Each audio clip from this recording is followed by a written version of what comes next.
Nuno, le petit roi, Mario Ramos. Le soleil bondit au-dessus de l'horizon. La journée sera chaude, annonce tendrement le roi des animaux à son fils. Nuno est radieux. C'est la première fois que son père l'emmène avec lui sur le rocher du buffle noir. Du haut de la montagne, leurs regards embrassent toute la plaine. « Mon fils, un jour, tout cela sera ton royaume.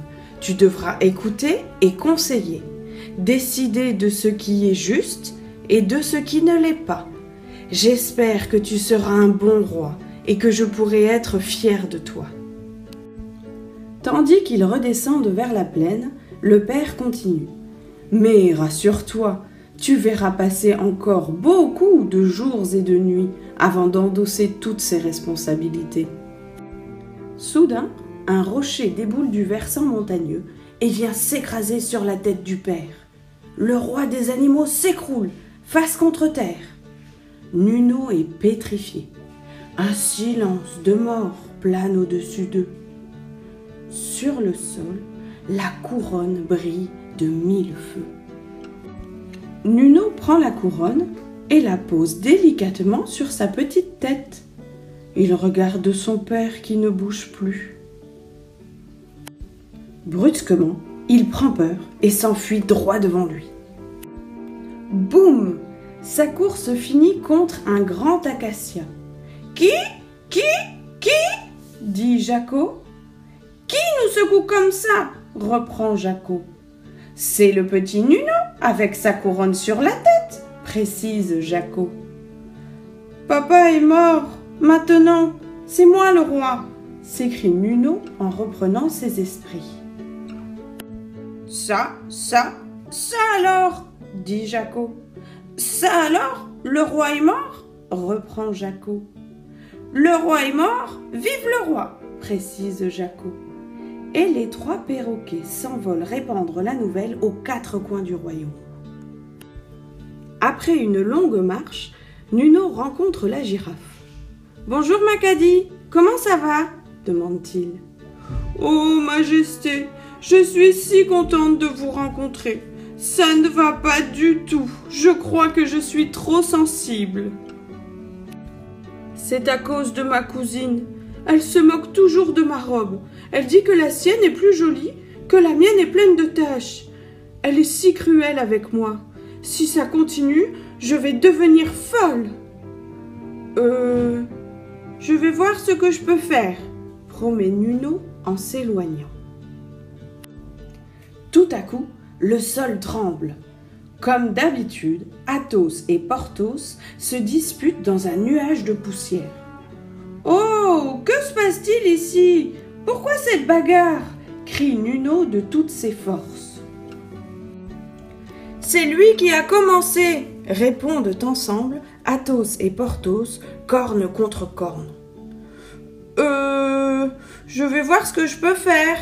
lance Nuno en s'écartant pour éviter un mauvais coup. Un peu plus loin, le petit roi croise l'éléphant. « Bonjour Global, comment ça va ?»« Majesté, quelle chance de vous rencontrer. J'ai le bout du nez tout mâchouillé, j'ai la trompe en compote. Chaque fois que je vais me désaltérer, Kololo me mord le nez et refuse de le lâcher. Ce crocodile est enragé, il faut l'enfermer. »« Je vais voir ce que je peux faire, » répond Nuno. Au bout d'un moment, Nuno sent qu'il est suivi. Il se retourne et découvre Mamba qui le salue bien bas.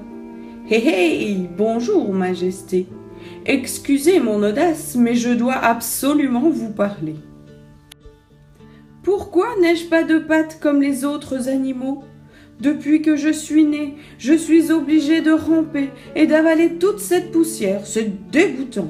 Moi aussi, j'aimerais marcher la tête haute. »« Je vais voir ce que je peux faire, » répond Nuno. Près de la rivière, Nuno aperçoit une carpette. Ce n'est qu'en approchant qu'il reconnaît le crocodile. « Ah, te voilà, Kololo !» Les larmes aux yeux, le crocodile commence à se plaindre. « Ô Majesté, je suis en pleine détresse. Sniff, je nage dans la tristesse. Sniff, chaque fois que je me rends à terre pour une petite sieste, Global s'assied sur moi comme si j'étais une vulgaire carpette. Sniff, sniff, cet éléphant a perdu la tête, il faut l'enfermer. Je vais voir ce que je peux faire, dit Nuno.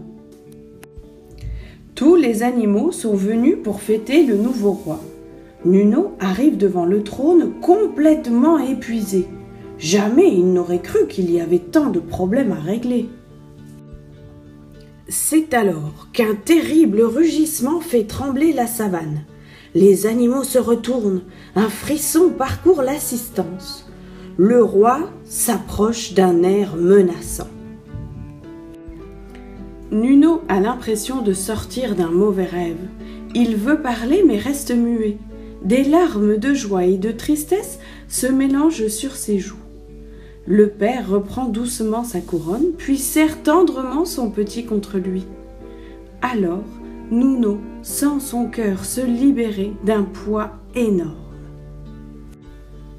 Le roi monte sur le trône avec son fils dans les bras, et le défilé des animaux commence. Pour chacun, le roi a les paroles qu'il faut, mais Nuno n'écoute déjà plus. Il regarde la grosse bosse sur la tête de son père.